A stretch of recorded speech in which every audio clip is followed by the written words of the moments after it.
show. We are a little bit behind schedule. No big deal. Little technical difficulties, but here we are. We got a great show for you. We're going to talk a little bit about the midterms with my co-host Rob Spencer, as well as the hip-hop patriot, otherwise known as Jeremy Harrell. No relation. Let's get into it. We've been waiting long enough. The Paul Harrell program starts right now.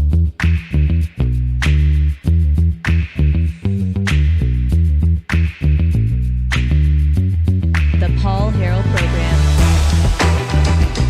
All right, folks. Thanks so much for being with us. Man, there's nothing like that kind of anticipation. Just wanting to get going, raring to get going. Right. We got a great show for you. We've got some of the craziest.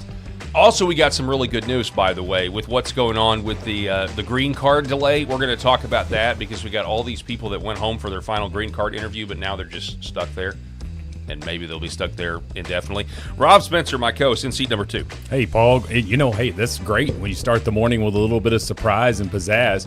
And so we've got tons of topics to talk about. Really looking forward to getting through all of this. Darlene Graham wins, the primary last night in South Carolina. So we'll hit on that a little bit with the hip-hop patriot, the boss, yep. Jeremy Harrell, who will be joining us momentarily. Now, let's just bring him in. We got him right now. Jeremy, how you doing, sir? First time on the show. Obviously, we really appreciate you being with us. How goes it? Yeah, well, it's my favorite show on LFA TV, so I had to make my appearance one way or the other. And back in the day when I first started LFA TV, I used to be able to listen to some of the other shows. And then as things got busier and busier, I stopped listening to all the other shows, and now I don't even really watch any podcasts anymore. So. You are the only person that I listen to and watch. So, man, you are too kind, Jeremy. You're too kind. I really do appreciate that, and I just appreciate you being so kind to us and giving us a shot and letting us on this network and have access to this great audience that really are. I mean, and I know you know this. They really are the driving force behind everything that we do. So I really do appreciate that. Let's talk midterms, shall we? We've kind of become a bucket show where we put different things into different buckets, and so I've tried to be creative and try to figure out, what are we going to call different shows, different segments. Let's get to it. We call it mid-expectations.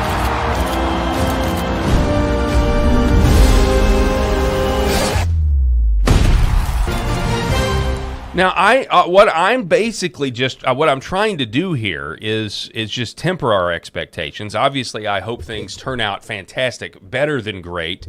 But this was, I think, encouraging news. The DOJ to deploy 1,000 election monitors for midterms. Jeremy, what are your thoughts on the midterms? How do you see them? Well, for months and months and months, I've said that we're going to see a historic win with the Republican Party in the midterms. And this was way before redistricting. This was way before toss-ups were going one way or another. This was far before they were even really taking any polls. They were taking some pregame polls here and there as it like hypotheticals, like on the poly markets and the Kalshis. But even before that, I said, we're going to see something historic, which is the incumbent president of a party winning the midterms, which historically they don't. Historically, either the House, the Senate, or both go to the other party. And that is because we live in a microwave society and people can't wait for change. So immediately they say, oh, it's not working. They've had 4 years. I'm going with somebody else. And they change the scope of government. But then some great things started happening. Redistricting, number one. That took, I don't know how many Democrat seats away that were based on race-based maps at that point. Yes. So the Republicans came in, challenged it in states where they could, where the population change had been so much over the course of the last few years. Some of them were allowed to do it legally before that 10-year, span that you usually wait to redistrict, and some weren't.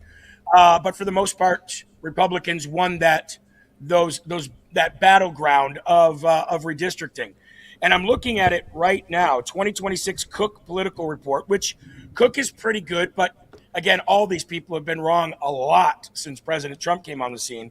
They've got Republicans at 209, Democrats at 205 with 21 toss-ups. Out of those toss-ups, Republicans only need to win 1/3. Democrats need to win 2/3.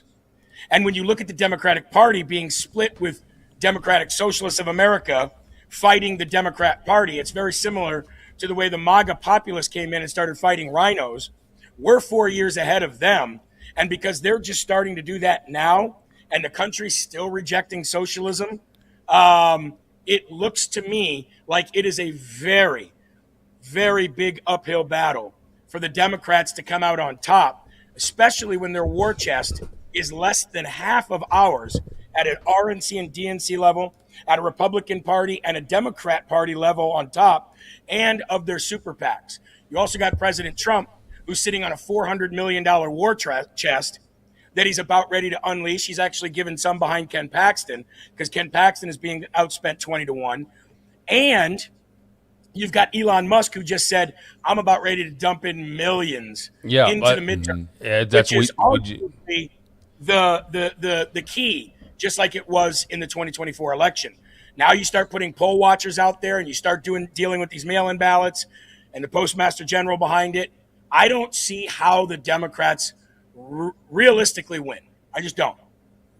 Yeah, we've seen that before. You know, obviously historically, that history is going to tell us that the party in power takes a beating at those midterms. Right. Which is what he's saying this would be historic. Right. Yeah. Obviously being historic, but I think it's what's really interesting, and I don't know that the most people are focused on all the redistricting that's happened in 2025 and 2026. Ultimately, this was a trying to correct what the Democrats did in 2020 with that census, because you remember all that tomfoolery that was happening. Trump was constantly being challenged when he wanted, above all things, he wanted immigration status to be one of the questions asked at that. And it was fought tooth and nail. It was shot down. It was not allowed to be done. How many Democrats were apportioned, or how many Democrat seats were apportioned to these areas that had all of these illegal immigrants that were already here, not to mention the millions and millions, 20 million by most estimates there, that flooded the country under Joe Biden. And so, they looked at the conservative side, the Republican side, and they're saying, hey, we're evil for doing this. You're stealing these seats. This is all Jim Crow 2.0, all this ridiculousness. But I'm like, no, this is a correction of the BS that you pulled in 2020. So I think that really factors in as well, what they've done in 2025 and 2026 to lay the groundwork for this.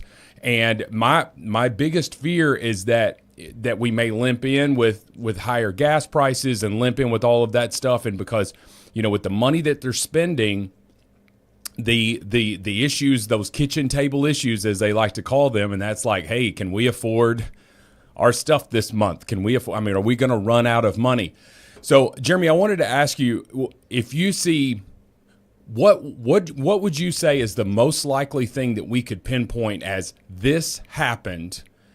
If you are wrong, or your prediction is incorrect here, and the Democrats do pull off 2/3, what would you think that you would be most pointing to in that? Would it be ballots, cheating, the economy? What are your thoughts? No, I think the only thing that can beat the Republicans in this election is complacency and laziness on the Republican Party. No turnout. In which we see so very much. And some people come and say, well, it's because of these kitchen table issues that these Republicans aren't coming out. It's not true. Look at history and look at any election that Trump is not on the ballot, especially in an off presidential election year and a midterm year. Republican turnout is garbage. You're talking 30 to 40% turnout when we needed 90% turnout to be too big to rig. So I don't think look, what's your alternative here if you're a Republican voter? Okay. Do you really go, well, because gas is $1 higher than I want it to be, and I'm struggling because of it, I'm going to go vote for a Democrat, or I'm not going to vote at all and let a Democrat take over. Do you remember 2022, 2023, 2024? And I showed a graph yesterday of Trump's economy and inflation, and then where Biden took over, and then where Trump took over again. And the graph looked like when Trump's first term, inflation was going up gradually, but also so was job creation and growth. But then when Biden took over, that gradual uptick ended up going like climbing a mountain. And then when Trump took over again, it was still going up. But now, after a year and a half of him being there, it leveled off. So I think it's twofold. It's ignorant voters. And I'm not saying ignorant as in they don't know anything. Clearly, they know they're spending more money at the pump, which is costing other things to go up. I get that. But ignorant in the way of they don't know why what is happening, and they don't know what's about to happen. So I think it's complacency, laziness, or, well, I gave it my best shot, and then Republicans staying home. Yeah. Yeah, and I agree with what you're saying there. What's the alternative? You can sit home and you can be pissed off at some of the stuff that's happened. You can be frustrated that our Republican House and Republican Senate they've not codified these Trump executive orders. When you said that we had 2 years here that they have now almost squandered on implementing Trump's agenda. We've seen some major implementation, of course, with the Big Beautiful Bill. That was one of the, there's a lot of things to hang your hat on there, but how many of those executive orders, Eric was talking about this the other day, it was something like 187 executive orders, and you may have even mentioned this as well, but like 165 of those are actually being challenged currently in court. Well, how do you correct that? I'll tell you how you correct it. You pass a law as the Republicans in Congress. You nuke the filibuster in the Senate and you pass them. You send it to Donald Trump's desk and it's signed into law. Who gives a damn what these federal judges in some random state say?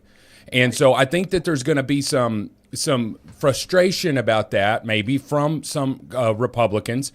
But what is the alternative? As you just said, it's sit home and in many cases allow Democrat socialists and take Democrat out of their name. And you've got this socialist going to step into Congress, and they're already coming because they've won them in these majority blue areas. So they've already won these. So they're going to be in Congress. But if these places where it's close, like up here in Michigan, when you've got this absolute El Said who believed that we deserved 9/11, kiss my ass, man. You're talking about those types of fanatic radicals that'll be influencing the rest of us. What they do in Michigan, as me and Paul were talking about yesterday, it influences you. What you're seeing in Iowa, I know, and us in Arkansas, and the fact that their county clerks are now asking the federal government for help, to verify our ballots. It's like I've said this a lot. Wars have been fought over less. If these blue states that are probably not really as blue as you might think won't secure their elections, it affects us down here in Arkansas. It affects you in Iowa. So. But anyway, go ahead, Jeremy. Let me just hit two things before I go today. And I wish I could be on a whole show with you guys. I wish I didn't have a show coming up next and I had to go get ready for it, because I'd love to just sit here and shoot it with you the whole time. Two things I want to touch on here, and I want to touch on what people are getting financially and what they're not paying attention to because they only pay attention to their wallet. And I also want to touch on President Trump's possibility, more than likely going to call a national emergency. I mean, the whole pieces have been setting up for this, and I really think he's going to do this. But let's go talk about the money real quick. Anybody out there that's complaining about gas prices, do you have a 401k? Go look at it. It's doing pretty well. Yeah. That's not fake news. Go look at it. Now compare that to what you looked at your 401k and saw in 2023. Just go do that one quick thing for me and go, oh, wow, I'm 30 to 80% higher than I was then.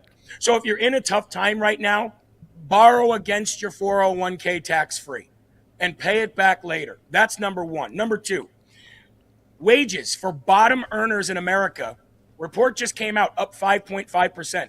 Wages for median households, up 4.2%. Those numbers might not mean anything to you, but no tax on tips, no tax on overtime, and a 17% increase in an average across America of people getting a tax return, a 17% increase in their tax returns. It's like you might be paying more here, but you're gaining over here. And if you just chill and give it a minute, the economy isn't changed by flick of a light switch.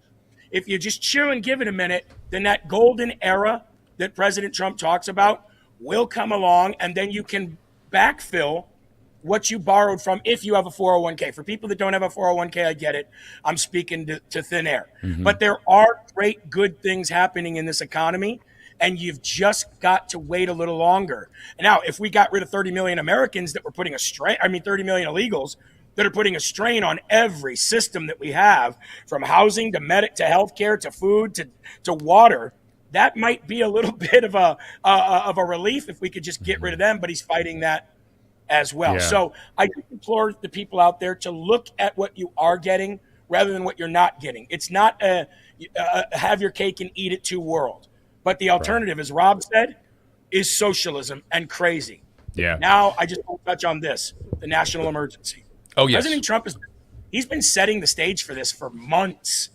He's been talking about it for months. He's been doing the things behind the scenes that are going to set it up. And I'll tell you why before I go here. He tried to do it the correct way. He tried to go through Congress. He tried to get it into law with the Save America Act. John Thune is clearly not going to pass this. And he's not going to do it in time for this to affect the midterms. He's just not. We know that. It's too late. John Thune screwed the entire agenda and 80 million Americans who voted for this to happen. So that's not going to happen. Take the Save America Act and put it right out of your mind as far as the midterms go. It's not going to be broken up and put into reconciliation bills in time. None of that is going to happen. The Senate is worthless. So President Trump tried to do it the right way. People seem to forget that he made a little Oval Office speech about a month and a half ago where he said China interfered in the 2020 election by doing this, this, and this. And over the coming months, I'll show you more. That wasn't for nothing, folks. That wasn't to litigate 2020. It was to mitigate 2026 and 28. And by doing that, he showed that there's foreign interference in our elections. Now he has to expose the domestic interference in our elections, which is the dirty voter rolls, the unsecure machines, and the unwillingness to give over your voting rolls. So if he can tie the domestic to the foreign as a symbiotic partnership that both of them are relying on each other to affect elections, which I think he can do, because remember, they took all those records from Georgia, Fulton County. They took the machines and more records from Maricopa County. They're not playing games here. They're doing this for a reason. And that reason is, yes, states have the right to conduct their own elections. That is in the Constitution, and that by law is true. But people forget to read a little bit farther into U.S. Code 18. I believe 633 is one of them, that says states also must safeguard those elections to safeguard people's rights. By not handing over those voting rolls, where they know there's dirty voter rolls with ineligible voters and illegals, that right there falls into not safeguarding your elections. So yes, he can marry those two. He can call a national emergency, and the midterms are not going to go to the left. I guarantee it. And do you think? I think that's awesome. I know you got to go, Jeremy, but just quickly on that, do you think that that of course some federal judge will put a stay on that, and then do you think that we get? Okay, yeah. So talk about that. Why can't they? Yeah, because the president has plenary power. That means he is the only person in this country without pushback. He can call a national emergency on something. Yeah. Now, he can't say, I'm calling a national emergency because aliens are coming out of the sky, and there's no aliens coming out of the sky. Aliens are coming over the border, not out of the sky. But nobody can stop. The Supreme Court can't stop. They might be able to try, but it won't be successful. There won't be a stay. There won't be any kind of delay from a federal judge. They can't. Every president that has called a national emergency, which, by the way, are many, Obama did it as well. They can't be stopped on that. That is their plenary power as president. So and if you he's think got the information to back it, how are you going to stop it? Yeah, and I will say this. I know you got to go, Jeremy, but I agree with that progression. Eric and I and Robin have talked about something similar, how he has established that he's tried to do it the traditional, conventional way, right, and using Tulsi Gabbard to basically prove, hey, now this report. I mean, that report was on his desk last June, and then we finally got access to it this year, via Bill Pulte. And so now the evidence is out there. Mm-hmm. So you're right. I mean, I think that is a likely scenario. You wonder when it's going to happen, though. I've heard some people say that maybe he needs to wait until October 15th to do it. To me, that seems so late in the game. But I'm just like, well, then, but how does it actually look? I don't know what it looks like for the federal government to basically, be called into action here. Yeah. But so you ready for this? Yeah. The later the better. You might not think that's the case, but that's when it comes to this executive order of declaring our election system in this country a national security risk. The later the better. Why? Because if he puts that executive order and that national emergency out, like Rob said, there will be people that try to challenge it. That just because they can't doesn't mean they won't. Right? Just because they can't doesn't mean they won't. And if you get enough attorneys general and enough, DAs and enough people gathered together to say, we have standing here, this is hurting all of us, and they pig pile on top of him, it won't have time to delay it. It'll be too late. The election will be over. And when the election is over, just like they told us in 2020, you can't put the toothpaste back in the tube. The election happened. You can't go back and redo it. Guess you'll have to wait till 24. Oh, yeah. Shucks, guys. Sorry about that. Yeah. So that I believe that's what he's doing. And anybody who's followed him for the years that we followed him here, and anybody who understands his actions and what he does and how he prematurely tells you something so that the world can fight about it, and then he comes and he does it anyway after when people have stopped fighting about it and talking about it. He does it all the time. He's not doing it for nothing. And I believe that's exactly what he's going to do because John Thune in the Senate failed. Yeah. Wow. Yeah. Jeremy Harrell, appreciate it, sir. You got a great show, I know, coming up here in about an hour and a half on Live from America, your show, Live from America with Jeremy Harrell. Really appreciate it. Thanks for spending some time with us. I know you were in the comments yesterday saying you wanted to come on, so you're obviously welcome anytime. Hey, you know what? I love it. Someday we'll have it so where I can be here the whole time and then just transition right into my show. So hey, I don't know how we'll do that, but I think that'd be fun. Thank you guys for having me. All right. Thanks, Jeremy. God bless, Jeremy. We appreciate you, sir. All right, folks. Very interesting segment there, and I really appreciate the optimism. Right, I know if Eric were here today, he had to travel for work. He would appreciate the optimism as well. Yeah, and he's not just saying I think that this is what's going to happen. He's given us reasons why. He's like, hey, because this, and this has never happened historically. When you're saying that something historic is going to happen, it's because this, and this has never happened. And I think that all of us, and Jeremy touched on it a little bit there, is that anytime Trump's on the ballot, right, there's that extra level, that down ballot, it reaps the benefits of Trump being at the top of the ticket. And so, excuse me. And so what we're seeing now is, can Trump? I'd love to see more rallies leading up to this. I'd love to see, we've all talked about this, I'd love to see some sort of resolution in Iran. I would love to see some relief in gas prices. I totally get what Jeremy is saying about these other finances, but I'm talking about just the the person who's who maybe works at a clothing store, lives paycheck to paycheck, and doesn't have a 401k, none of that stuff. They're just looking at two things: gas prices, grocery prices. Yeah. And so are those people going to are they going to be motivated to come out and vote? And we've got to realize that Republicans, as Jeremy was saying, cannot sit on their hands. We cannot be complacent. And we've got to, I mean, I'm not saying that we need to be sunshine pumpers, but we got to look at the positives that have happened and not always focus on the negatives. I agree with that 100%. Right. Like I haven't gotten every single thing that I've wanted. Obviously, I'm not a supporter of the conflict in the Middle East, that sort of thing. But at the same time, as I've said on this show many times before, I know what the Democrats will do. And I don't want to live under that. And, and when we went to the redistricting, I'm glad he brought up the redistricting, because I wish I would have said this, but we didn't have time. But I'll say it now. I don't know how it is up in Iowa where he is.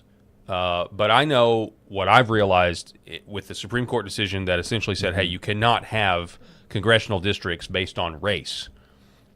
It was like this aha moment. I don't for me, that in our life, being lifelong Arkansans and really anybody from the South, we've been under a federal government imposed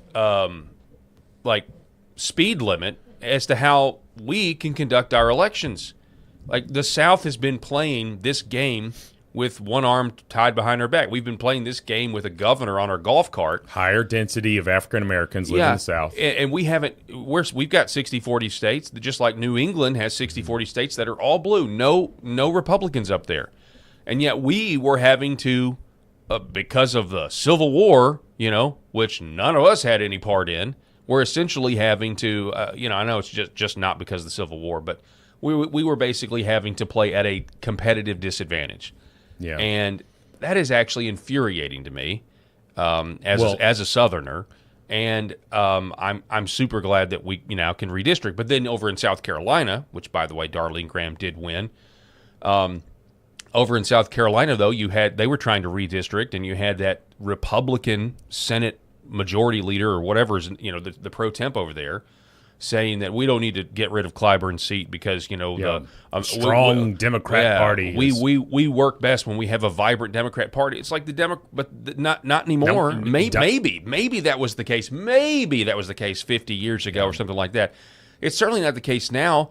Why would you want to risk your people that you're supposed to care for as their magistrate, as their representative? Why would you want to risk them having to live under the craziness, the anti-God faction that is now the Democrat Party? If somebody believes that we need to be able to coexist with Democrats, I'd give them this one example. And I've said it before a long time ago, but I'll give you this one example. One of the most conservative Supreme Court justices, Anthony Scalia, Scalia. Yeah. Antonin Scalia. Antonin Scalia, who was phenomenal. I've been watching clips of him because once you talk about him once, like your phone starts showing him to him. Extreme conservative. Ruth Bader Ginsburg, extreme liberal. They were the best of friends. But what's interesting, it was the vote for them.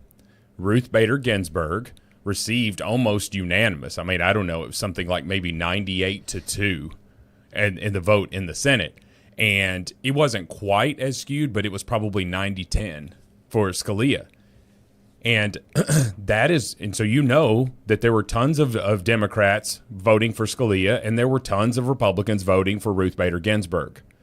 There is no chance that any Supreme Court justice, from the ones that we've just put on recently to any in the future, that will ever get a Democrat to vote for them. It's going to be hard to get a Republican to vote for a liberal appointee, but it's sure as hell going to be a fairy tale scenario if you think the left will vote for any.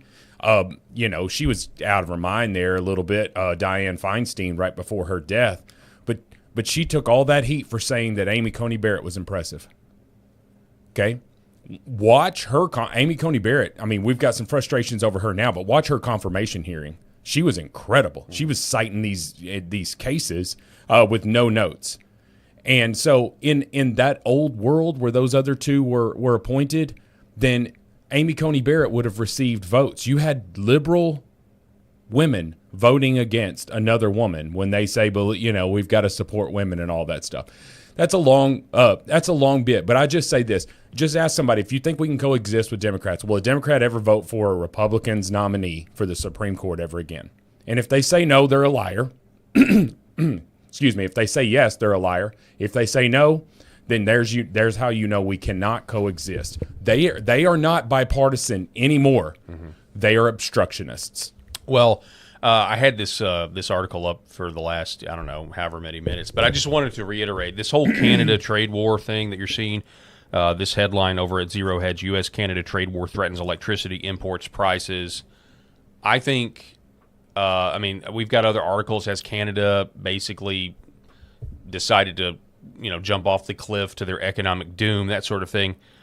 I think the main reason Canada walked out of these talks is because of the midterms. I think Carney is trying the best he can to affect the midterms negatively against Donald Trump. And that happened in 2018 with China. You remember, Trump was trying to get a deal leading into midterms, and China kind of shut those down until after the midterms because they wanted him to be in a weaker position. Right.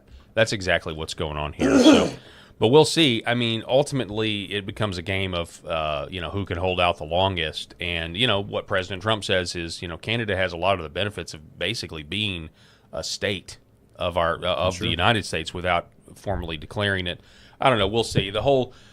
He's certainly triggering them with the whole Lake Ontario. We're going to rename it to the Lake of America. Yeah, that is certainly the 51st state thing. Yeah. Really trolled them. That would be a powerful state. If they just made Canada one state. Can you believe that? But then you got Alberta that wants to secede and everything else. Yeah. So it's pretty interesting. All right, folks, it's now time for our next segment, Fourth Amendment funeral. No, I'm just joking. Now it is. Sometimes my buttons don't work. All right, for this edition of Fourth Amendment Funeral, we're going to the other side. The arguments for flock cameras that we're going to see. The arguments for data centers that you're going to see. But mainly there's this one. So this was from the Post-Millennial yesterday, a couple of days ago. Headline, Houston Police Investigation into Attempted Child Kidnapping at Park Hindered by Vandal who cut down flock cameras. Unfortunately, quote, unfortunately, some person that's not really cool with license plate reader technology chose to cut the 3 down. Cut the 3 down. So I guess 3 flock cameras down. So this kind of leads to the argument. I mean, this is what we've been hearing from those of us that are uncomfortable with the mass surveillance state and the death of the Fourth Amendment. This is the other argument of, so you just want child kidnappers to get away with it? And the answer is, of course, no. But we're going to see stories like this continue from law enforcement that want to continue using the technology. Well, I mean, Elon Musk talks about that mentality. He was on a podcast. I don't know this lady, but she was, British. I don't know. She had an accent, but anyway. Not from around here. She's not from Arkansas, I'll tell you one damn thing. But anyway, so he's doing this interview, and she was just really trying to hammer him on the USAID. DOJ in general, but USAID. And and she's like, so you're saying that no kids have died because of vaccines were cut off and all of that stuff? And he's like, 0. And she said, well, I just don't think that's true, from the reporting I've heard. And he's like, well, when you cut off hundreds of millions of dollars of fraud, what are they going to say? Are the fraudsters just going to shut up? Or are they going to try to throw out these fake, bleeding heart stories to make it, more palatable for you to say, yes, we need to refund USAID. And in this case, this police chief is talking about the good that it does. And I mentioned this yesterday. I think it was off air, but it was Benjamin Franklin's quote. And we can go through this story. I'm not trying to just totally rail on flock cameras. My biggest frustration is not that they're not just scanning license plates. They're not just scanning your cars. They are. Police officers are checking in to see where their ex-girlfriends are. I know. It's going to be abused. That's the thing. We know it's going to be abused, and that's why it's like. I'm sorry. We should. We're going to eventually be shamed, right? It's going to be just like the whole COVID thing. Give up your freedom. Love your neighbor. Give up your freedom. Yep. And wear a mask or give up your freedom and get a vaccine. Do things that are potentially harmful to you. And it's like, when did we get this forced virtue signaling? So now they're going to say, give up your Fourth Amendment, so that we can protect, so that we can catch more criminals and even the worst kinds of criminals that we all agree we want protected. But that proposition itself is not America. Yeah. Okay, we've always been a country that believes we have the right to our privacy and the right to be left alone, and that there's only so much law enforcement can do. We want them to catch the bad guys. Right. But it's extremely anti-human to say, hey, we'd really like to catch these bad guys, but we just need you to be less of a free person. Sure. We need you to kind of be a slave a little bit so that we can get I'm sorry, no thanks. No thanks. And I mean, look at what these flock cameras are now able to do. I talked about this yesterday on the show, the day before. I'm going to keep screaming it. The most recent update is exactly what my problem is. Like, now they can scan the Bluetooth ID in my phone. That can then track me. Long after I have left where these flock cameras are, they can now track me. Just some dude just trying to get down to the street to do his job, whatever. And so that kind of monster is going to continue to grow, folks. Yes. And so while flock cameras do some good, flock cameras can lead to the abuse that is already happening here. And it just reminded me of this quote, and it's Benjamin Franklin said, "Those who would give up essential liberty to purchase a little temporary safety deserve liberty, neither liberty nor safety." So if you'll give up some of your liberty for some safety, you don't deserve either one of them. And Benjamin Franklin called it. And it, you talk about that herd mentality of all of this stuff. You know, it reminded me of a Seinfeld episode back in the 90s where Kramer is going for this. I don't know if any of you guys watched Seinfeld, but he was going to this. It was like a walk-a-thon, and it was in support of like women's heart disease or something like that. I don't know what it was. And they wore these ribbons.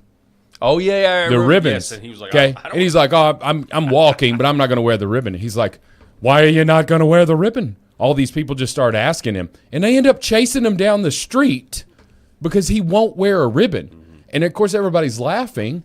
And then 20 years later, you know, we've got hotlines for people that are having too many people at their Thanksgiving celebration here. And, you've got a hotline where you can call in tips on your neighbor because they're not complying. Dude, that's really funny. I remember during COVID, we went ahead and did our big family Thanksgiving, and we had photos, and we did a whole family photo, and, posted it online, and it was stigmatized. You could just tell there were some people that were like, man, can't believe you did that. Can't believe you did that. Man, the only stuff for me was just kind of like, hey, if you're a, say you have a low immune system, maybe you're predisposed, maybe whatever. Stay at home. All of this stuff. I totally get that. Or, hey, we're not going to go to grandma's house this year. We're going to carry a lot of germs in there, and grandma's worried about it and all that stuff. She's not in the greatest health anyway. Totally understand that. I got a problem with the government telling me that I can't do that. Exactly. That was where the issue is, and this is where these flock cameras are crossing the line. So this is a TikTok from an account, More Perfect Union. I think it's safe to say this is a leftist account. Right? I scrolled through a lot of the. I'd never heard of this, although it has a huge following. Right. I think they're center left, but this kind of goes to show you how this issue of privacy is actually it's crossing. Crosses political divide. So there's a local police chief in a small town. As the citizens are pushing back on flock cameras, so the police chief then threatens to do background checks on residents that speak out and oppose flock, which is literally proving the point. You are literally of why we don't trust you with this technology. Just record yourself. We don't even have to speak in front of these meetings. Just record yourself, and you'll know exactly what our problem with them is. Yeah, exactly. So watch this. Checks on half the people to make comments. This police chief threatened to run background checks on members of the community speaking out against the city's contract with Flock. You guys want to call and cancel it? Go right ahead. I have no problem. But the next time grandma's missing, or your car got stolen, or you're missing money, I can't help you. Residents are outraged after this police chief in Chetek, Wisconsin. Are flock cameras the only way you can save my grandma? Can you do a little bit of detective work, or did you just tell me that police officers are absolutely useless unless they've got some flock cameras? So it sounds like maybe I should just get rid of the police officers and keep flock cameras. Is that what you're telling me? Because that's what your stupid mouth just said. Oh my. I didn't catch that when I sent that to you. All right, here. So this is a Wisconsin town. The police chief in Chetek, Wisconsin, quietly signed a contract with Flock and installed 2 cameras in the community without a single word to the mayor, council members, or members of the public. And the police chief insists he doesn't need anyone's permission, and that he isn't using the tech to spy on people. Meanwhile, there are over 100 known instances of police abusing Flock's surveillance network, including for things like stalking people. All right, How did so let's actually, you have to hear the very beginning of the video is to the actually, lead. okay, listen, the lead is, this is not a good video, but let's watch this real quick. How to do background checks on half the people. I ought to Still do didn't do it. background checks. How to do background checks on half the people that make comments. This police chief I ought to do background checks. There it is. on half the people that make comments. Yeah. Sir, you've just expressed our exact opposition Exactly. here. Like This is why we oppose this. for vendettas, and it's not just for blanket privacy, but it's also just for human being. It's look, if you know anything about the depravity of fallen man, then you don't. This is not hard. It's not a question of, well, why would they ever spy on us illegally? It's whether it's like not. It's why wouldn't you? It's why wouldn't you do it? If you're not gonna be caught, if there's not any legitimate mechanism to be caught, then anyway. Well, and somebody said, well, when somebody goes missing and police go door to door and they're asking people for access to their Ring video cameras to see if it can kind of help them, identify whether an individual passed by there or something like that. Okay. And they're like, how is that different than Flock cameras? Okay. Because that Ring camera just monitored people driving by the street the exact same way that I could by looking out my window. Yeah. Okay. It's not scanning that license plate. It's not scanning the interior of that vehicle. It's not assessing. It's not getting the race of the person unless you just can happen to see that perfectly from that Ring video camera. And it's certainly not scanning that person's phone in the vehicle as it passes by. Now, is that capability possible with technology? Yes, but I don't see why somebody would need that on a Ring video camera. You just want to know who's at your damn front door. That's exactly right. And so it's asinine. The stuff that they're saying is the same, you know. And they're like, well, we've already got red light cameras. Okay, what's a red light camera do? It triggers when you're running the red light, and it gets your license plate and sends you a ticket. Okay. You ran the red light, and it was passing by, and that camera's there. But guess what? In most states, there has to be a warning as you approach it. Why? Because we have to have disclosure when there's extra searching of our person. Did we agree to this search? Did you have probable cause to scan my entire vehicle on the inside? Did you have probable cause to scan my phone? No, I'm just going down the street. What the hell is wrong with you? Yeah. You're giving up this liberty because of these bad things that could happen, and that they would be much better served, right? That is far different. When you're talking about a vehicle driving by and passing by and you see a license plate versus a machine scanning you like I'm going through the damn airport and I'm getting a cavity search. Yeah, let me say this. I watched iRobot last night, the Will Smith 2004. Scary stuff. Yeah, it was very interesting, and I watched it intentionally because I was like, I wonder how well this movie holds up. Man, it really is crazy when you think about all the robots they say that we're going to have from now until until we're dead. Like they're going to start rolling out robots. That this is the future.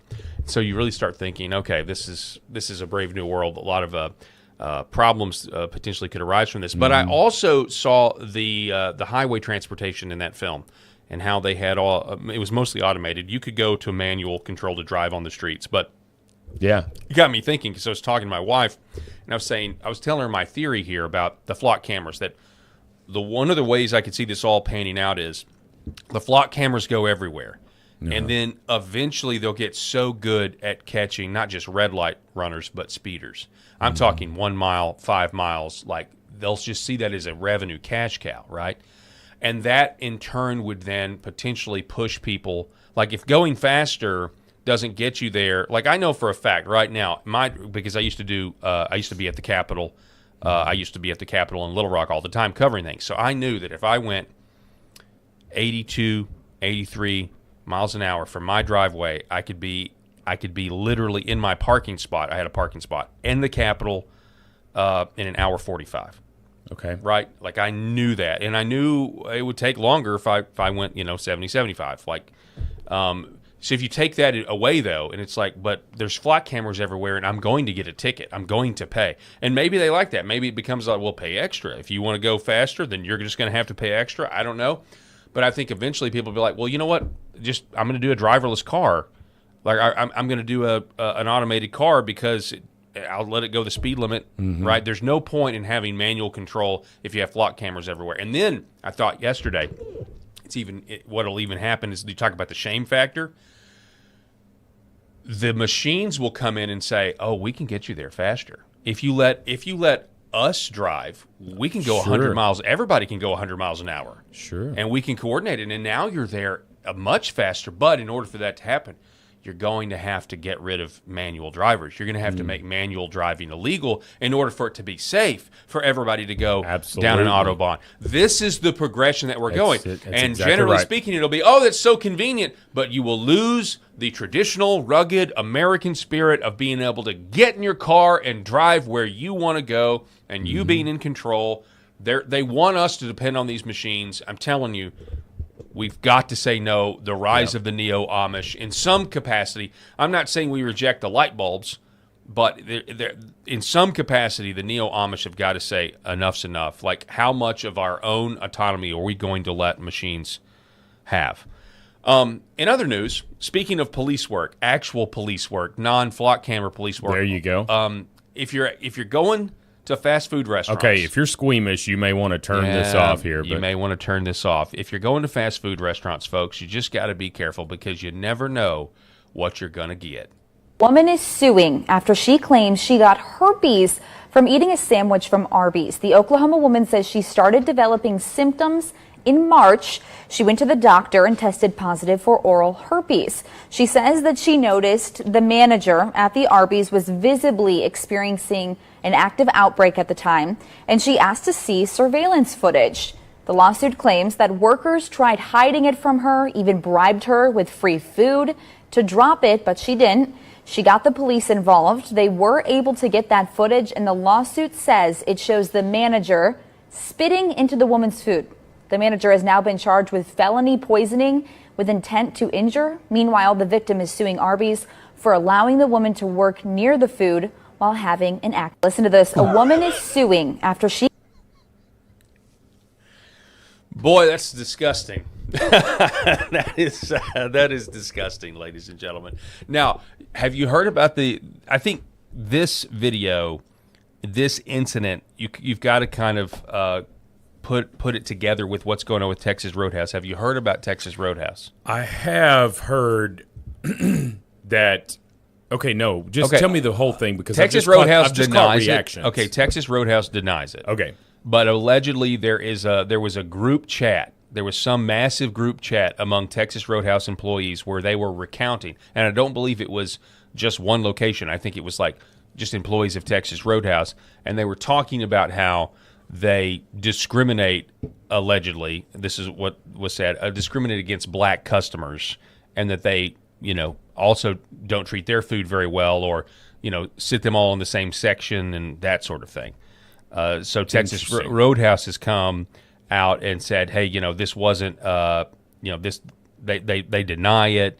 But now you have a lot of black people taking to social media saying they'll never go to Texas Roadhouse again.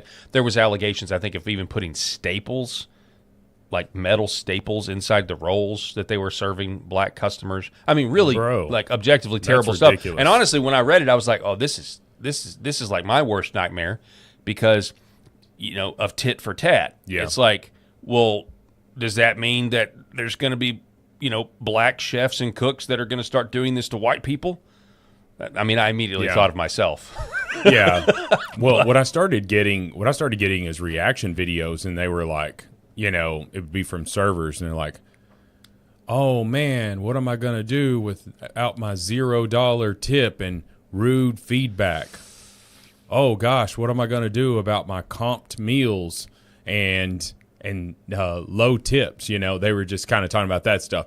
And, you know, of course, all of that stuff is like a stereotype and everything. I did personally see, we were at Buffalo Wild Wings here a while back, and there was there's a black couple, and they were like 2 tables over from us.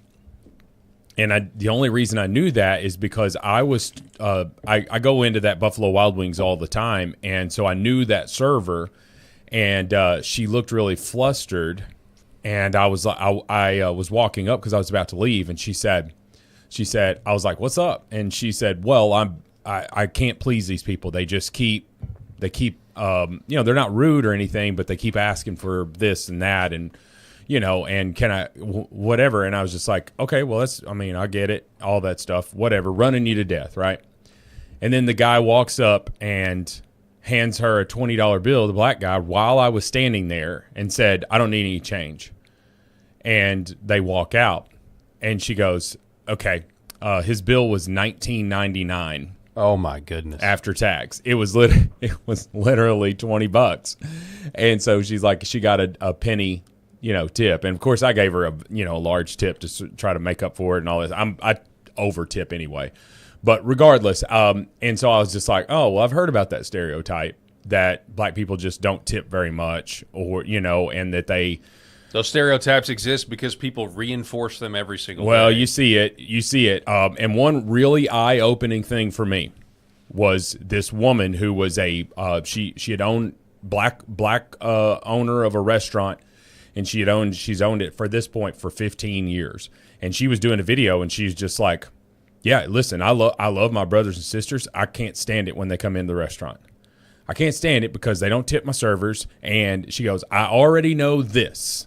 And she starts naming all these stuff. So you already have to bring extra napkins at the thing. And she's like, I give them zero reason to complain, because I know that if they have they have to ask for more napkins, well, that was an inconvenience for them. Do you feel like it's an inconvenience when you go to a restaurant and you have to ask for more napkins? Absolutely not. I've never heard of that. That's absurd. No, yes. And so my 15-year-old son, he uses a new napkin every time he wipes his mouth. I'm like, okay, I appreciate you wiping your mouth. Can you use the same napkin, because it's pretty big and you've only used really one spot of it here? I'm going to assume you go through a lot of toilet paper in your house. Well, I don't really pay attention to their bathroom, and all of that stuff. But anyway, I'm going on side tangents. I've never heard of somebody, saying if you have to ask for napkins, it's an inconvenience. So she starts going, it's extremely detailed. And she's like, even with all of that, she's not going to tip. They're not going to tip my servers. And he goes, they're going to ask for something to be comped. They're going to want it for free. They're going to say, they're going to eat it all, and then they're going to say, this wasn't hot enough or something like that. Can you take that off? After they've already eaten it. So anyway, that is what's causing all of these reactions to the Texas Roadhouse. Okay, it's people coming back and saying, oh no, how are we going to make it, right? And so I absolutely, adamantly disagree if that is actually happening to mistreatment of black people in a restaurant. I wouldn't want if the shoe was on the other foot. Yep. I don't want to go into a restaurant, have a black server, and they're mistreating me, right? And so I wouldn't want that. But number two, a boycott, the reason that conservative boycotts work, right, is when we boycott things, we boycott with our money. I don't know that boycott's going to work, if it really catches fire. Yeah. Yeah. As a matter of fact, it's going to maybe decrease my time to sit down at the table when I go to the lovely, amazing, awesome place known as Texas Roadhouse, yes, where I go in and I gain 15 pounds on one meal. That's right. So. What's funny is the aftermath of it, now that there are so many people, so many black people are saying, hey, we're never going to Texas Roadhouse again. There have been some memes about that. One of them was the meme of the Apollo 13 movie at the end where all the white guy people are celebrating it, but they put that's why I saw that one too. Yeah. Jump off in our comment said, I worked at Golden Corral in high school, and we dreamed Sundays. They would flock over many from black churches at once. and destroy everything in sight, not tip, and make ridiculous requests. And that's from firsthand from a server. I was a server for years, and I made it a priority to get refills. I mean, that's just kind of what it is. Yeah, so somebody's like, I just don't want to have to ask for refills. I agree with you on that, Melly Johnson, 080111. I would say that is like most restaurants if I go to, the refills that they're really good about. Right. That. What does that show you? What does that show you when you're sitting at your table and you're maybe you're just below the halfway point? Yeah. And I drink water when I go to a restaurant, or unless I'm drinking a beer or something. But yeah, when it gets below the half, and they're walking by with that jug of ice water, and they're pouring it in there, and didn't even ask. Just reach down there and grab my cup. Thank you. I can't say the words today, but anyway. So yeah, I that's just good service, and I'm like, oh, she was very attentive, or he was very attentive, and hey, thank you for that, and just pleasant. Gosh, man, pleasantries go a long way, especially here in the South. You can't come up there and just be like, what do you want? That's not going to work in the South. No, it is not. Yeah. No, it is not. Because they're going to be like, oh, gosh, honey, you having a bad day? All right, so we got really good news on the H-1B front. We covered it a little bit yesterday. Now it is time for borderline insanity.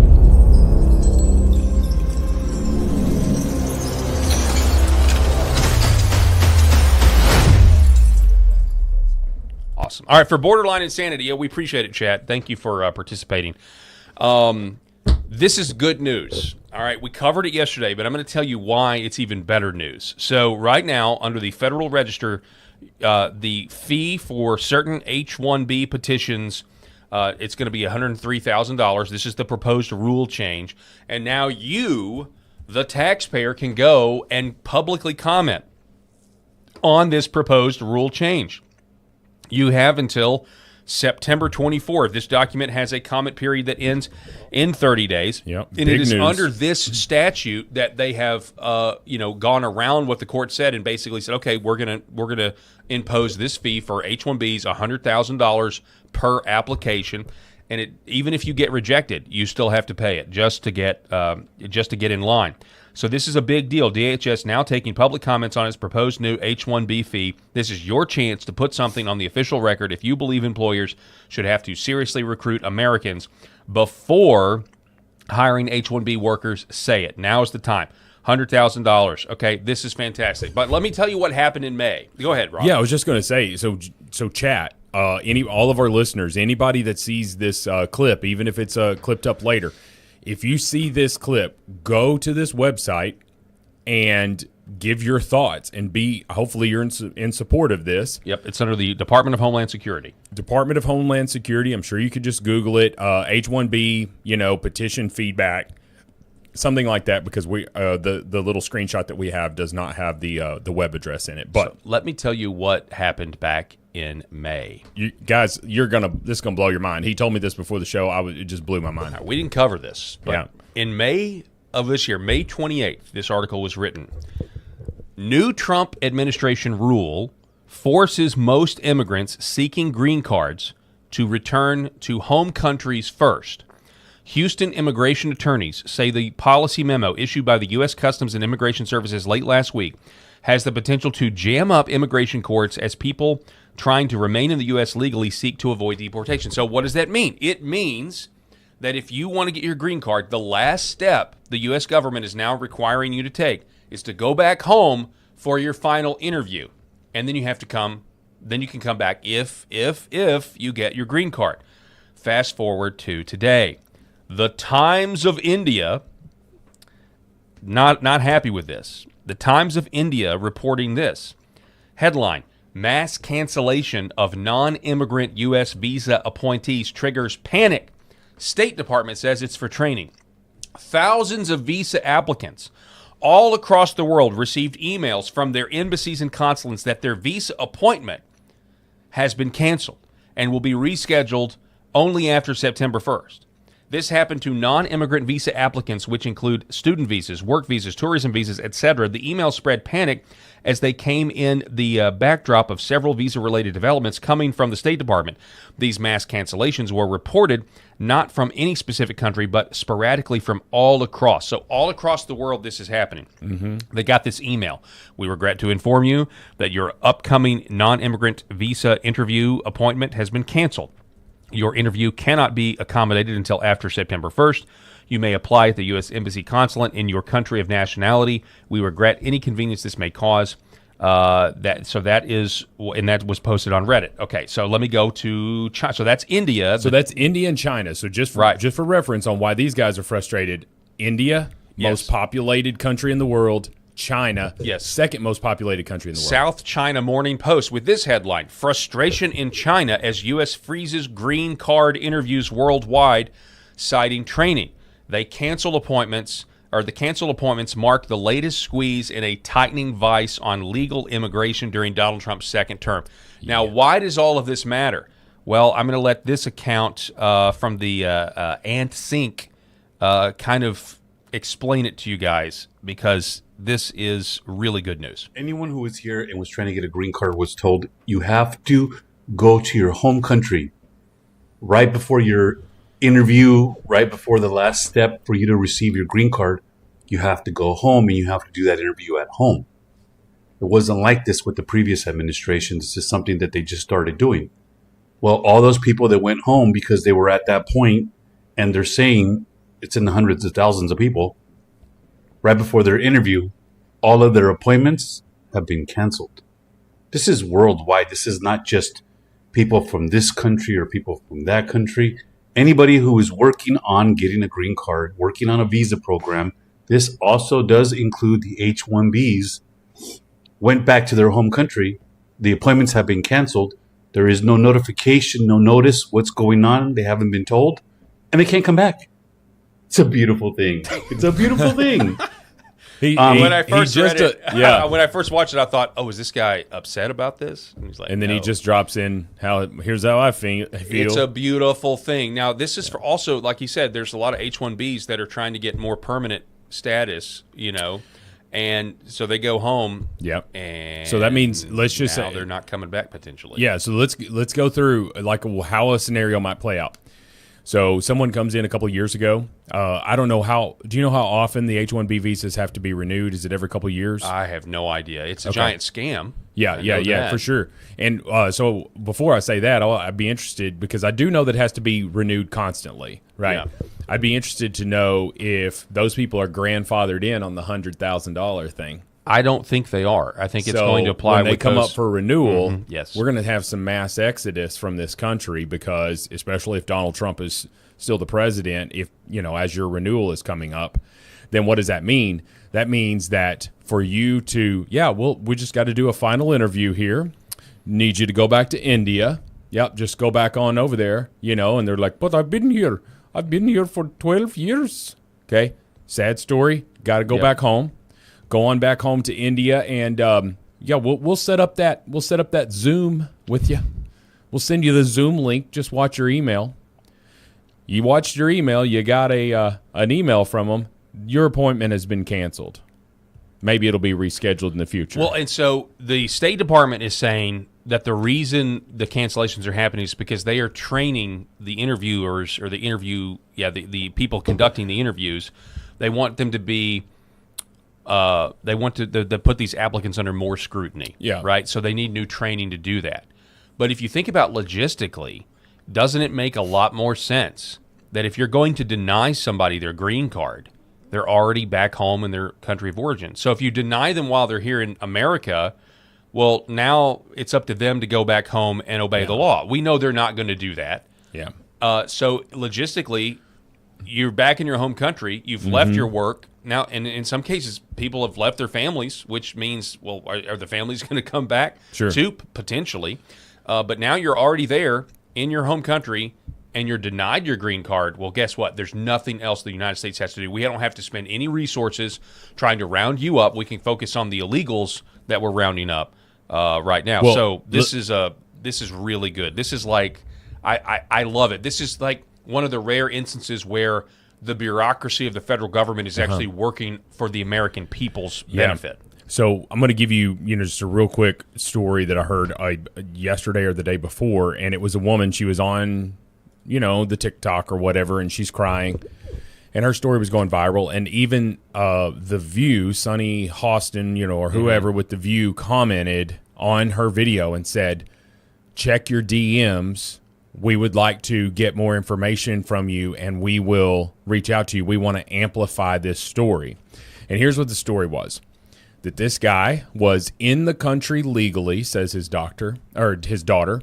He was in the country legally, and he was picked up wrongfully by ICE. He was not given his heart medication while he was in custody, and he suffered a stroke. And he repeatedly asked for his medication, and he suffered a stroke. Okay. And she said that he had not broken any laws and he was here legally. Well, some fact checkers checked into Mr. whatever his name was. He first came to the country in the 80s, all right?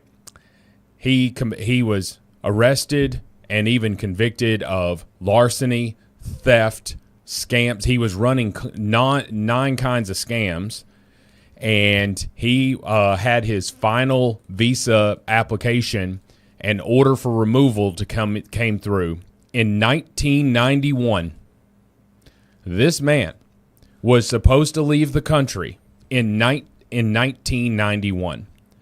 But that daughter, and maybe in her defense, maybe the father has never told her this stuff. She just didn't know it. And so you're going to have all these people that have just amplified this illegal immigrant was wrongfully detained by ICE and had a stroke while in custody. People are dying, right? When the truth of the matter is, he was ordered to leave this country 35 years ago and didn't leave. And by the way, he's not been a fine, upstanding non-citizen. He's been a criminal while he's been here, or certainly he was. I don't know if he cleaned up his life, and that's why he's been able to kind of lay low since 1991. Right. Okay. That kind of stuff right there is exactly why this policy is perfect, because if this policy was in place in 1991, he would have already been back in his country and he wouldn't have escaped, deportation for 35 years because he would have already been back in his country trying to get here legally. Yeah. And what would any reasonable person would have done looking at his application? Okay, wait a minute. He's been committing scams, larceny, all this stuff. Like, yes, sir, denied. And none of this would have happened. So the people with the spin campaigns can say whatever they want to say, but if you have been ordered removed from this country and you are not leaving this country, the United States has to take a different approach here, and that's what I love so much about this. Can you imagine the airlines, how thankful they are? I mean, just think about that. We're talking about potentially hundreds of thousands of people that have booked flights back to their home countries that otherwise wouldn't have paid those airfares. Well, what about one caveat, though? How many airlines are hiring with those H-1B visas? That's a good point. I've never really looked into that. Yeah, I have no idea. I think everybody is, man. I mean, look at this. The University of Pittsburgh has filed a notice of intent to hire an H-1B special events coordinator. The salary is $45,000. We're to believe no American was qualified for this job, which is absolutely insane. Okay, well, hold up. And it's called what? A special events coordinator. Yeah. Okay. Is that a party planner? Yes. We don't have any qualified Americans to be a party planner. Right. And so the benefit here is, so here's an example of, in the future, okay, so University of Pittsburgh, they're going to have to pay $100,000 just to get the application seen. All of a sudden, that doesn't make, because obviously they're going to pay this person this $45,000, which is cheaper, and there's probably money coming off that $45,000. Oh, sure. For the headhunting organization that is involved in this scam. The H-1B program. Here's my hypothesis. 1% of I bet you it's 1% of H-1Bs are actually valid. The other 99% are just scams, and they're intentional scams to take jobs away from the American people. Sure, that's what I believe. Yeah, I don't know For some of these things, like with tech jobs and all of that stuff, I've always mentioned Jacob Holloway that we've had on our show, but he was the first one that really got me honed in on H-1Bs and the abuse that these companies are doing and how it's affecting American citizens. I don't know why some of these jobs just said like, hey, yeah, you can just go hire somebody in India. That's totally fine if it's a remote job. Why do they need an H-1B visa to be here on site? And so you're saying, well, I need you here to be able to do the work that I need you to do. And I say, okay, well, what's our current unemployment numbers? Well, people that are on unemployment aren't qualified for these jobs. Okay. What if others who are currently in a mid-level job where they are wouldn't like to step up and maybe they're making $30,000 a year and they would love to make $45,000 a year as a party planner? Hey, sounds good to me. Sign me up, Paul. Of course, $45,000 is not a lot of money anywhere, right. But it's it's not terrible here in the state of Arkansas. I mean, most of our teachers make about 50. Now but when I was a teacher, I made $34,000 a year. Starting salary now in Arkansas for teachers is $50,000. Thanks to Governor Sarah Huckabee Sanders. But anywho, yeah, that $45,000 a year. I don't know. Doesn't sound like it's probably going to be good for you in Pittsburgh. But regardless, $45,000. Some American would take that job. And you say, well, they're not qualified. Well, a lot of these stupid jobs are requiring master's degrees, right? And this is a big 10 problem. years of service for what? To be a party planner? Yeah. You're ridiculous. Do you have something you can give to a person who's just got maybe a bachelor's degree? Or maybe they don't even need a bachelor, but if you're going to work for you'd have to have some kind of degree probably to work for a university, but regardless, so you're requiring way overqualified people to be a party planner. All right, so I think this next video is a culture jam. This is Miss B over on X says, Indian man speaks in Dallas City Council meeting. I swear we live in a live-action South Park show. But I actually think that this is culture jamming. I don't think this is legit.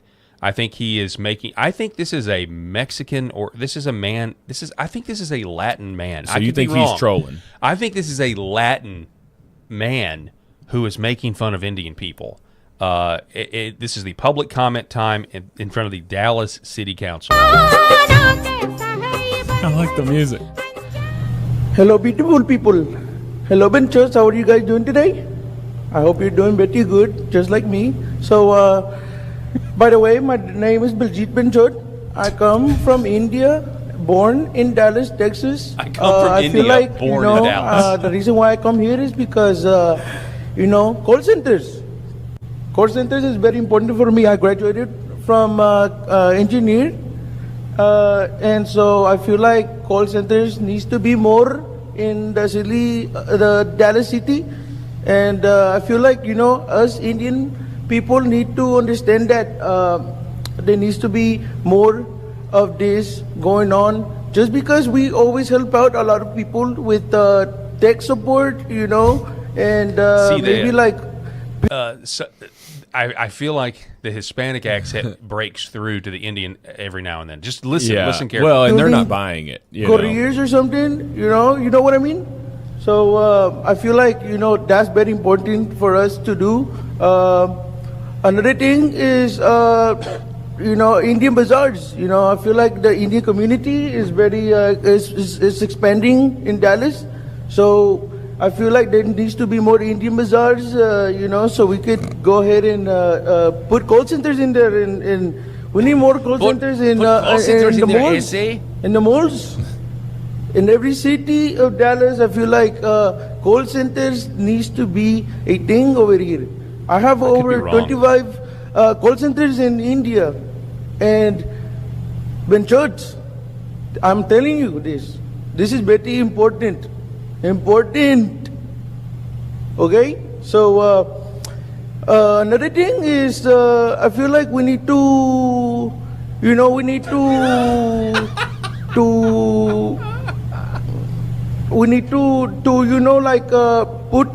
put Indian signs. Some people come from here and they don't understand the English language, so we need like translations on streets. So we need We need to put Indian letters, Indian for the streets. We need our support from Indian community. Oh my gosh. I come and stand here for the Indian community. Benchos, I'm serious. This needs to happen. Anyways, by all means, the thing is, one thing that's bothered me the most is we're not getting a lot of sales in the cell phone. You know, we need more of these things. I think it's totally a culture jam thing. Oh, and they know it. They know Like he's what he's not doing. legit. I don't think he's actually Indian, but I can't quite tell. No. So Amy in our comments said it, and a lot of people have been saying this, like that he's Spanish Indian. Okay, right. that's got right. to be It what does. It is. It kind of the Hispanic accent comes through the Indian sometimes. I mean, it's a pretty good Indian impersonation, but I think you can tell. But yeah, I could never get quite a close up of his face, but he looks Latin. What's interesting is he's choosing to not go crazy with it. Be like, no, I'm very tired of all of this nonsense with calling me that I stink. I don't stink, Rob Spencer. I don't. I shower monthly, and I do not stink. Okay, you stay out of my gas station. You stay out of there. I serve you no coffee. There you go. He could have gone that route, but I think he was talking about stuff that could conceivably be legitimate concerns. He's just doing it. All right, let's. Okay. Oh my God, this is so funny. I know. Can we reset just for a moment? Let's go to break real quick. We got a late Guys, you do not start today. You do not want to miss this story. We've got a lot of great stuff. But I want to remind everybody before we go to break that the Paul Harrell program is powered by the Healing Veterans Project. Make sure you scan the QR code, go donate, so that we can get veterans red light therapy that's been prescribed by their physicians, but the VA will not cover it. Also, if you are a business owner or you know of a business owner, put us in contact. We would love, especially if it's a retail business. Obviously, we would love donations from businesses, but if it's a retail business in particular, we really want to integrate into your point of sale, give your patrons the opportunity, your customers the opportunity to donate $1, $5, $10 to Healing Veterans Project. Go to healingveteransproject.us for more information. Email me, paul@healingveteransproject.us, and scan the QR code. Set up for monthly donations so that we can get these veterans just as much as $1,000 can get a veteran a red light panel that they desperately need to help with things like PTSD, chronic pain, inflammation. It's incredible, the technology. You guys have heard me talk about it many times before. With that said, we're going to take a quick break and be back here in just a moment. This is the Paul Harrell program. You don't want to miss the rest of the show, folks. For centuries, light has been used to heal.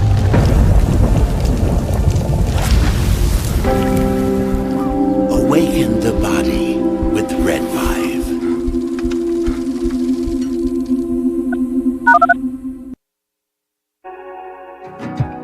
Why is Red Vibe different? What sets it apart? What sets us apart from the standard red light panels? This is a medical grade device, and what that means is the red light bulbs and the near infrared bulbs have very specific wavelengths. If you think about the wavelength as the medicine, the 635, the 670, the 810, the 850, those were specifically chosen because those are the most powerful effectors of the cells.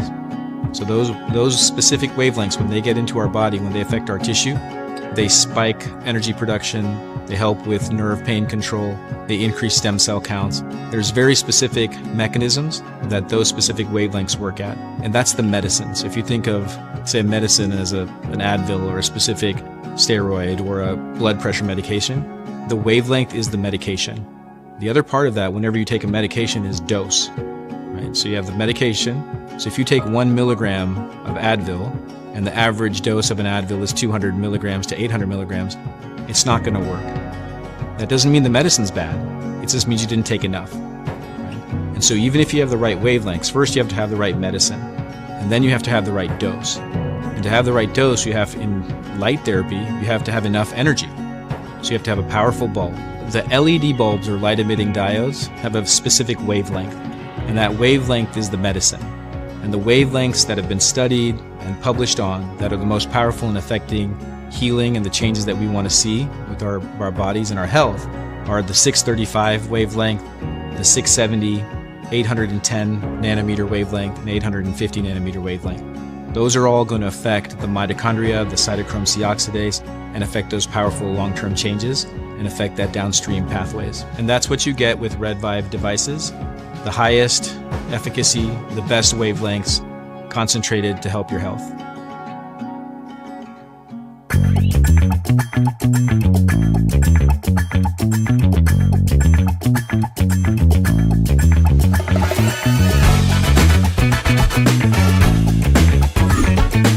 The Paul Harrell Program. All right, welcome back. Broadcasting live from the great state of Arkansas. Really do appreciate all of the comments in the chat. It's been great. I want to introduce you to somebody. I want to introduce you to a candidate in Texas who's a mom and the Democratic nominee. She's a Democratic nominee for Texas's 23rd Congressional District. Her name is Katie Padilla Stout. Yes, okay, so she's a child welfare attorney, former public school teacher, lifelong advocate for children and families, and she's got the blue wave emoji after. So she's a Democrat through and through. She's probably straight-laced, not really breaking any laws or anything. Probably not breaking any laws, but she is under fire for spending a lot of campaign money on food, like tacos and cookies and liquor. Now, I mean, this bad hombre, he's certainly not charitable, calling her morbidly obese. Okay, wait a minute. No, that's a clinical term. And, okay, that woman she passed morbid... Child welfare attorney. Dude. Looks like she's eating the kids. Oh, my gosh. Paul, she passed morbidly obese, probably 150 pounds ago, 200 pounds ago. I don't know. They need to come up with, is it called super morbidly obese? They need to come up with an additional term. Here's her expense report. She's been spending, let's see, $1,200 on wine. This is in 4 months. $1,200 on wine, and let's see, $2,400 on cookies, Las Guiertas Cochina Mexicana, Las Guiertas. Listen, whatever. I don't know. Okay, listen. I'll tell you this, man. You got to do some work to drop $2,000 at a Mexican restaurant. I mean, I guess you could say it's fundraisers or something. I don't know. How you going to polish off? I mean, how you going to polish off $2,000 at a Mexican restaurant? I have no idea. Only way you could spend $2,000 on a, in my opinion, on a restaurant, unless if you're feeding a bunch of people, which be honest, that's probably not the case. If you're feeding a bunch of people, or if you are at some super ritzy, fancy, just crazy expensive place in New York City, and she's a potential congressional member from Texas here. This is the kind of person that the left would put in, nominate for the health department. 100%. Yeah, because there's no such thing as a healthy weight. Yes. Right. Rob, she's eating for 5. Yes. Yeah, she's got quadruplets in that belly. That's not fat, And continue with our coverage of the Lindsay Clancy insanity that's gripping. This was an interesting meme that I saw that popped up here. Here's a mother who pulled all 6 of her children out of a raging house fire, and she was able to raise $42,000 for her heroism and everything she went through. Look at her arms are all burned up. Versus a mother who killed all 3 of her children by strangling them to death with exercise bans. She claims that she's the victim, and crazy leftist women have given her over $1 million. Yeah, interesting there, because $42,000 for doing what mothers would do. I talked about this yesterday. Talked about this yesterday about mama bears, and that's truly the difference between a conservative mom and a crazy liberal mom. And I saw a clip of Glenn Beck, and there was a woman, and there's countless videos right now, guys, of women holding their infants, crying. I know, it's saying, insane. Same, Lindsay, same.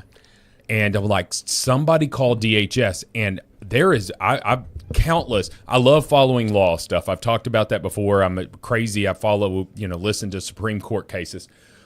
But I love following law, so my algorithm shows me, things that are legal, all that stuff, whatever. But anywho, so the interesting thing to me is how many fathers, boyfriends who had a baby with a woman, anybody that currently has split custody, say it was like they've divorced their wife. There are countless attorneys that are speaking out saying, I've had tons of calls from men saying, I need to document this because my wife, my girlfriend, my ex, my ex-wife, my mother of my children, fiancés. A lot of men are dodging a lot of bullets right correct now. How are posting on the internet, and what are these attorneys saying?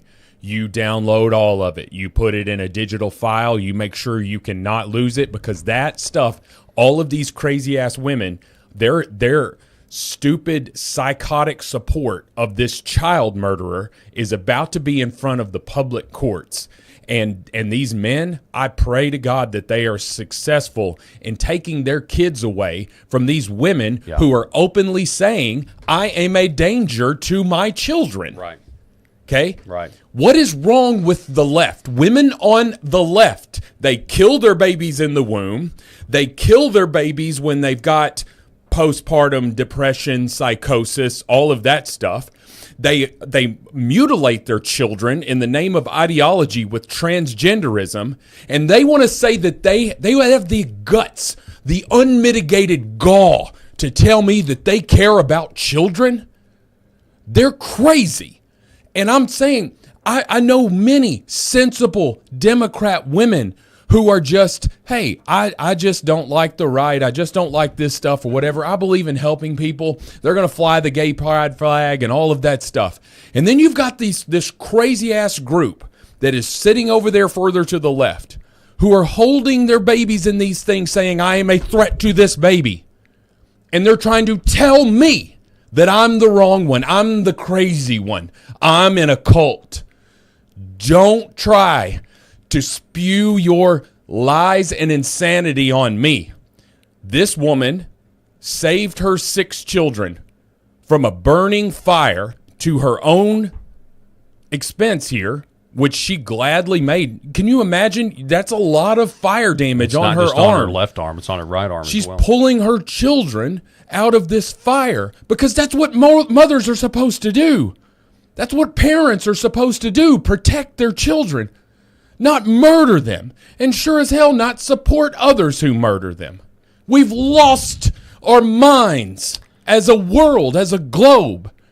They need Jesus, they need a heart change, and they need their damn kids taken away if they're a threat to them. That's why it's time for our next segment, Left Turn at Crazy. Left Turn Ahead.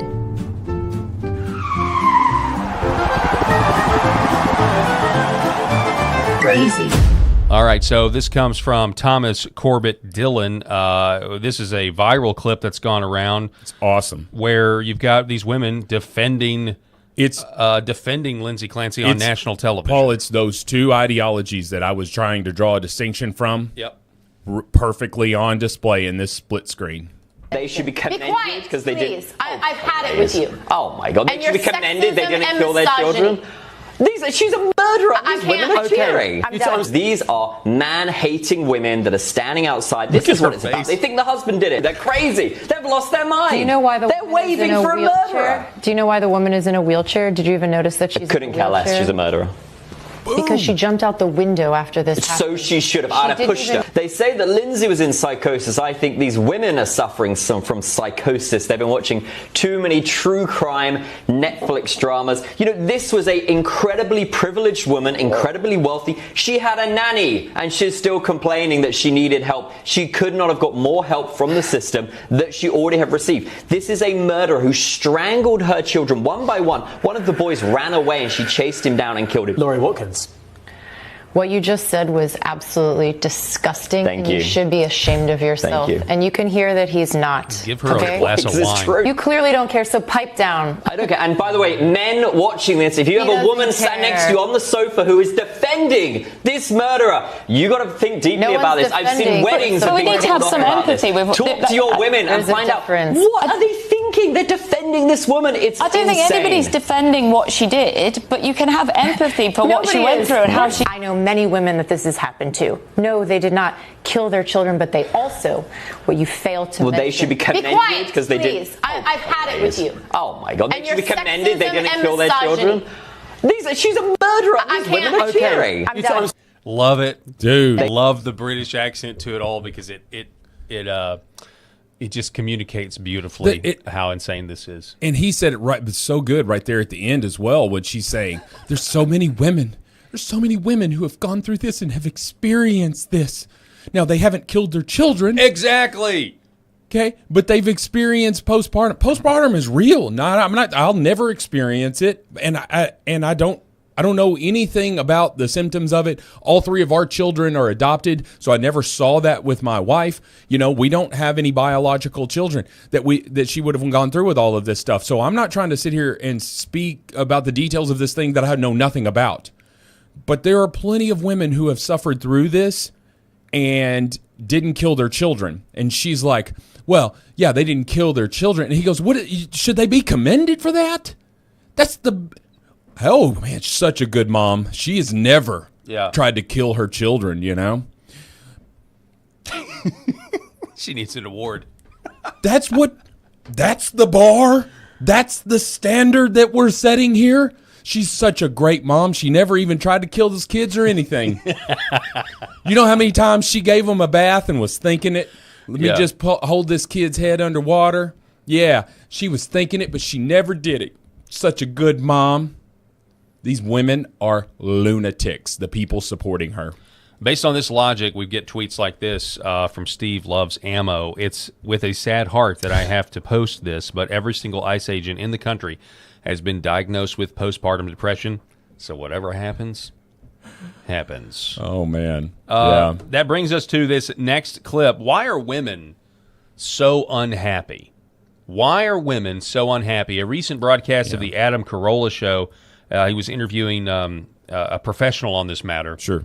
And they were trying to get to the bottom of this. Why are women so unhappy today versus Well, I mean, we've already said that 50% of all women on the left are in therapy and on medication. Right, exactly. You know, and so many women on the right experience absolute happiness in their marriage and their life and lots of fulfillment, all of that stuff. My wife seems extremely happy, and if she was unhappy, believe me, I would know it. Right. As the father, I would know if mama ain't happy, ain't nobody happy, kind of thing. So I think he's more referring to many people on the left here with their unhappiness. Watch this. I feel like women have been emboldened and encouraged, and actually men have been told they're toxic and their masculinity is toxic. No more rough and tumble play. Quiet. Let the women talk. And by the way, women, you can say whatever you want as loud as you want, and the louder you say it, the bigger the fan we are of you, and we will repay you for being loud and bold. And they seem to have taken that and run with it.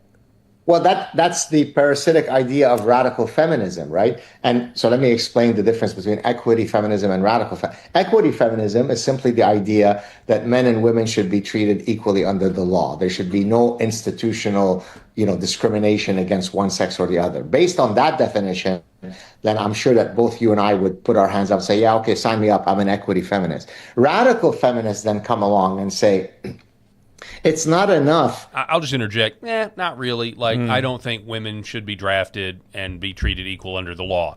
Correct. In that regard. So no. But yeah, I mean, other things, sure. I don't think he's right. He's certainly not referring to that. Yeah, but he's not. Okay.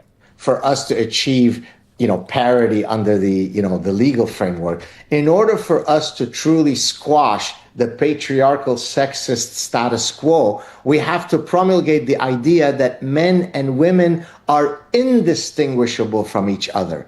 Well, once I internalize that message, that's what then allows me to have these fights between girls. Because there was a time when we realized that there are certain masculine traits that women desire in men, and there are certain feminine traits that men desired in women, and that's how nature endowed us with these sex differences. Once we try to erase these, that's how you end up with the kind of tragedies that we have. And let me give a concrete example of that.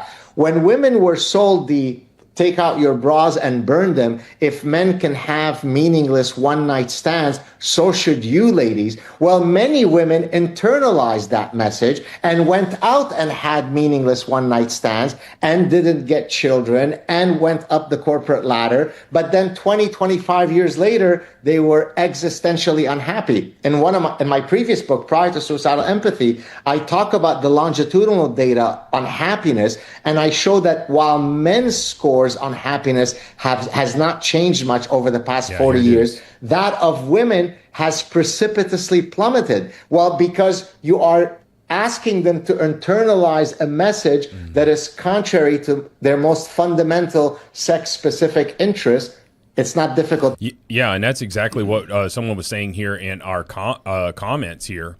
And let me find it here. Okay, so Peg Jernigan, women are unhappy for many reasons, mostly because they've left the home and want to be in the men's shoes. They want to be equal. Women are not equal. This is not a bad thing. I think she's right. Yeah, I think she's right. I also would add, I think women are unhappy as well because abortion's legal, and when they do it, they don't feel guilty or repent of doing it. They have to spend their entire lives justifying this decision. Well, have you seen the joke too that goes around? It says, "Why are women and children, evacuated first in a disaster?" And it's so the men can figure out what to do in quiet. And now here's the thing. I don't necessarily always agree with that sentiment, but here's the point that I was wanting to get at is we're a biblically based home. And my wife, I am the decision maker, okay? But let me just tell you something. If my wife has an opinion about something that I do not factor in and I completely disregard, we're going to have an extremely unhealthy marriage. We're going to have an extremely unhealthy co-parenting situation here, whatever the case may be that we're dealing with. So, and that's biblical, right? It's right. It is yes, men, you are the head of the household. But you are, so they say the men are the head, the women are the heart, right? The women are the heart of the household, right? In terms of they're the nurturing ones, they're the ones that take care of the children. I'm not being chauvinistic here. No, you don't have to qualify. You and I are in the exact same situation. Our wives are the primary caregivers of our children. We are the primary providers for our children. That's the roles that we have, and that's what. Peg is saying here is that women are trying to take that man's role, and it's causing immense unhappiness in them. It is, and that's one because symptom of it. They're at war. They're at war with the created order. They're basically at war with God. Exactly. I also think it's this though. Watch. Got the abortion because I loved my baby, and I could not see a better way to love my baby and to protect my baby from a childhood in a world that would not be kind to it. That I could not, I knew that whatever protection I could give my baby was most likely going to be insufficient because of the circumstances of that pregnancy. So here's a lady who now, and she's not the only one, but she's going to go through these mental gymnastics. What she said is objectifiably insane. She's essentially trying to play God, and she is going to be an unhappy person. If you're going to go through life and you're constantly having to justify why you murdered your child, you're going to be an unhappy person. Okay, that sin is going to eat at you, even though you're trying to wish it away, talk it away, think it away, explain it away. So there's that factor as well. Not only do you have the You have women supplanting men in traditional roles that are making them unhappy eventually. You also have this. I mean, can you imagine going around your whole life having to justify killing your kid instead of just admitting what you did?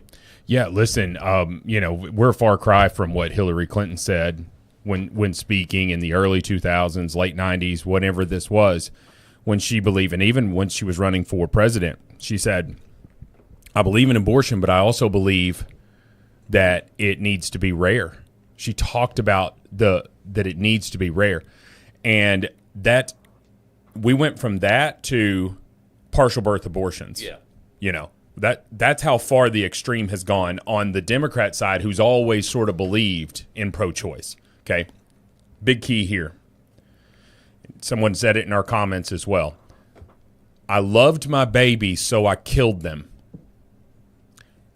Seems like we've already discussed this. Yes. It's the same mentality, folks.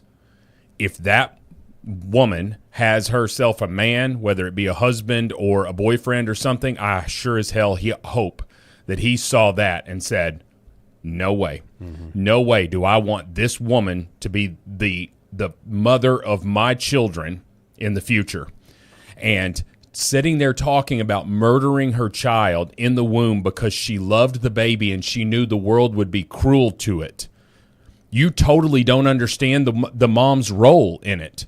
The mom picks you up off the ground, brushes off your knee when you scrape your knee, puts the Band-Aid on there, talks to you after you have a bad day. The heart of the home, as I've already mentioned. It is the mom's job to protect them from that bad world. It's the father's job to protect them from harm. But I'm talking about the everyday life, the frustrations that we go through. That's the mother's job. And she said, well, the world's going to be bad to my child. No. Sounds like you were going to be bad to your child. Sounds like you were a potential Lindsay Clancy who was a threat to your child. And so much so you were a threat because you killed your baby before they even had a chance. Crazy. And to think about your hair and the position of your hair while you're saying some of the most evil and sadistic crap I've ever heard someone say. Podcast clout by explaining how you murdered your baby. We got time for one more segment, and it is a doozy. It's time for Trans Women Are Men. All right, Rob, you sent me this. And I'm going to be real. Like I still this video goes on and on and on. I thought this was an SNL sketch. This is from California. They're now making California government employees watch a video that appears to be out of the New York Commission for Human Rights about gender and sex. Watch. California is now requiring that every employer with 5 or more employees is going to have to take a new sexual harassment training, which deems that it is sexual harassment to believe that a man should not be in a woman's restroom and vice versa. That would be sexual harassment to not want to use someone's preferred pronouns. Guys, we looked this up. This is not parody. I could not do this. I mean, for so many, but this was like hell watching this video. Their sex. And part of this training includes viewing this video. You guys need to watch this entire video. It almost feels like it's satirical. This is the ideology that is going to be forced on Californians. Check out the video, then head to the link in our bio to read more about what is happening. From the California Family Council. Video courtesy of NYC Commission on Human Rights. Watch this. Now, you will watch a video about gender. The video is audio described for people who are blind or have low vision.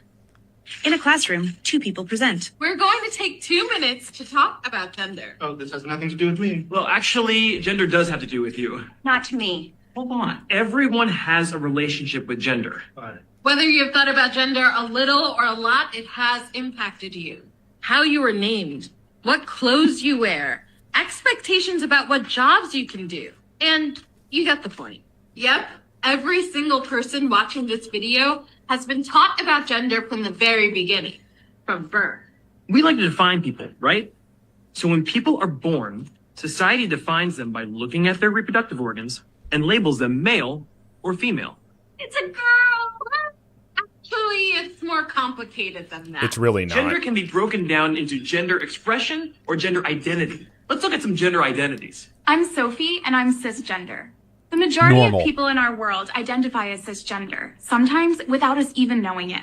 Cis means I identify with the gender I was assigned at birth. When I was born, the doctor said, "It's a girl." and I still identify as a woman today. Hi, I'm Tamara. I'm also a woman. So when The I was hell a baby, you Man are. holds a blue blanket. Hi, I'm it's Tamara. A boy. Mara pulls away the blanket, revealing a pink one. No. I'm a trans woman. I identify as a woman, even though when I was born, I was assigned something different. A man who has deaf signs. I'm Garrett. Gotta I'm have a all the cisgender bars. man. Well, we gotta have a deaf guy. When I was born, everyone said, People throw blue balloons. and today I identify as a man. Hi, I'm Bailey. People surround Bailey with pink. And I'm also a man, even though I was assigned female at birth. People tear away pink to reveal I'm blue. a trans man. Hi, I'm C. Hi, I'm Lindsay, and we're non-binary. For me, that means I don't identify as either a woman or a man. C and Lindsay are handed multicolored balloons. And for me, that means I don't identify with a gender at all. Lindsay tosses balloons. Okay, but I'm confused. I mean, what about gender and sexuality? Oh, I know. Sexuality is about who you're attracted to. Yes. So are you gay? Nope. Gender and sexuality are both part of our identities, but they're completely different categories. So don't assume someone's sexuality based on their gender. Now let's dive into gender expression. Let me ask you something. If you're a cis man, the do one. you need a plaid shirt, bulging muscles, to have no room for tears, to love sports? Man is thrown a football. No. Man misses This football. might work for some and not others. Why? Because there's no one way to express masculinity or femininity. That's for you to decide. Everyone's allowed to have Oh, we their know. own relationship to gender. But there are different things that may affect how the world views your gender. Or how you choose to express it. For example, makeup. Do you wear it? How do you wear it? How colorful do you make it? Hair, is it short? Is it long? More natural? Braided? Did you shave it all off? Clothes, do you wear skirts? Pants? Both? Do you accessorize? Body language. How do you walk? How do you sit? Okay, all right. Oh, So here's the deal. Here's what's so my gosh. here's what's so frustrating about all of this is the level of infantilism, treating grown people as if you're in an elementary school classroom. Yep. It really shows you the mindset of these people. I've been saying this for a long time. There really is a huge intellectual IQ gap on the left as well. Like a lot of these people are not smart. Yeah. I mean, they're also wicked and calling good things evil and evil things good. But it is the dumbest thing in the world to make an employee sit through something like this. So like, again, I talked about yesterday how I'm not going to walk down the street and call somebody a freak, all of that stuff. I will sit here and cast some stones on this because we're talking about this as a topic that affects, the United States' largest state, which is the state of California. And if you have more than 5 employees or 5 or more employees in the state of California, they are mandated to show them this video. Folks, the indoctrination is going to continue until sane people just take completely over. And what are they doing? I've said, again, if I walk into a restaurant and my server is transgender, I'm not going to be rude with them and just say, hey, by the way, you're mentally, you're mentally challenged here. You've got a problem. Yeah, because I'm going to get a big loogie in my food, and I'm just like, a la Texas Roadhouse. This is not my fight. My fight. Call me a cis man though, and we got a different story. You start putting those made up, fake, ridiculous, insane labels on me. You call me a cis man, and you're gonna see the bullhorns come out. And I think that's more prevalent when we're a little bit more polite on the conservative side in terms of we're not standing in the streets cussing people out, trying to get people fired from their job unless they're lunatics that are celebrating the death of Charlie Kirk or something like that. We're not doing that kind of thing. But when it comes onto my front doorstep, you start calling me a cis man with your fake made up stuff, then we're going to have a problem. And so maybe that's what needs to happen. Yep. Maybe that needs to be happening, and conservatives will stand up. All right, that's all the time we have. I want to thank our sponsors, Red Vive Health, New Horizon Real Estate, Gateway Sight and Sound, Pet Club 24/7, Sherrod Chiropractic. Also, Healing Veterans Project. Make sure you go to healingveteransproject.us. That's healingveteransproject.us, or scan the QR code on your screen. We will see you guys tomorrow. God bless everybody out there watching. Be safe.